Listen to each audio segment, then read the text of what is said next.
The next button is going to be the look up button. So if you need to find a check and you don't remember the name, you don't remember what's on it, but you do remember that it is check number 19 from the day, what you can do is you can look up check numbers. So it says enter check number or swipe card. You remember it like we said, it is check number 19. And you can see right here, this one was from the 26th, that one's from the 27th, and then this one is from today at 11:32. So we can access it and see, hey, there's check number 19 from the day. And there you go. And that's how you find that. Now, the next part we already went over was the service charge. That's going to be for deliveries. You can see dine-ins right here have no service charge, so we're okay there. The next button is going to be switch user. So at any given point in time you need to switch off of somebody else's profile and go to yours, you can hit the switch user button. It'll take you back to the clock in screen, which you should already know, but it should take you back to the clock in screen where you can clock in correctly.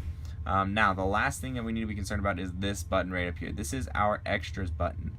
So you click on that and you can see a bunch of extra stuff right here. This is stuff that is very important, but very polished and in minute details. Right here we can do some things like change the table number, we can change the server, we can change the schedule, we can change the customer, we can make it tax exempt, as well as we can hide the menu. So the buttons that you need to be concerned about are change table, change server, change schedule, and tax exempt, which you don't really even need to be concerned about change server very much, but I will walk you through what they mean.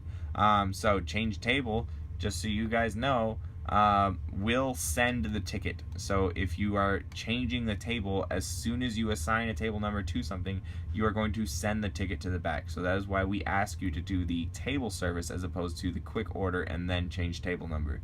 That way you can send it whenever you like.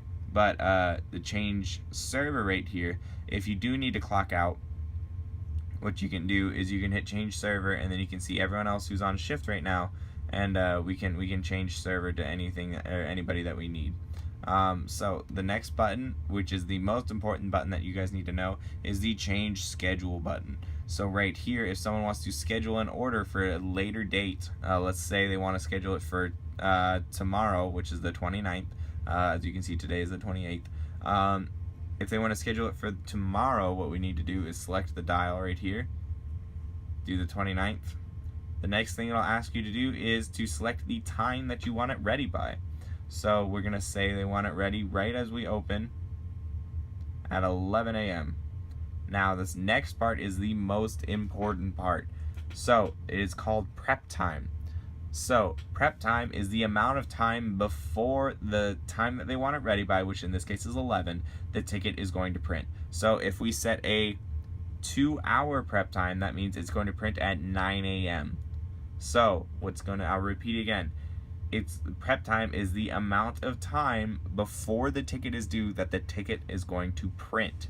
So if a ticket is scheduled at 11 a.m., a 2-hour prep time means it's going to print at 9 a.m., whereas a 1-hour prep time means it's going to print at 10 a.m., and so on and so forth. So as a standard, always do 2-hour prep time with each and every check, because even if you are scheduling an order for, let's say, 12:30, which is within the 2-hour prep time, the system will recognize that there is a ticket within the 2-hour prep time, and it will send it to the back. So the system will do the work for us, and it will make it to where it'll make it easier on us. So on the flip hand, if you do 0 hours prep time, 0 minutes prep time, that means the ticket is due at 11 and it will print at 11. So the kitchen will have no time to make the food. So it's very important that we do an accurate prep time and we make sure it is always 2 hours. So that way we are not trying to make this food with 0 time available.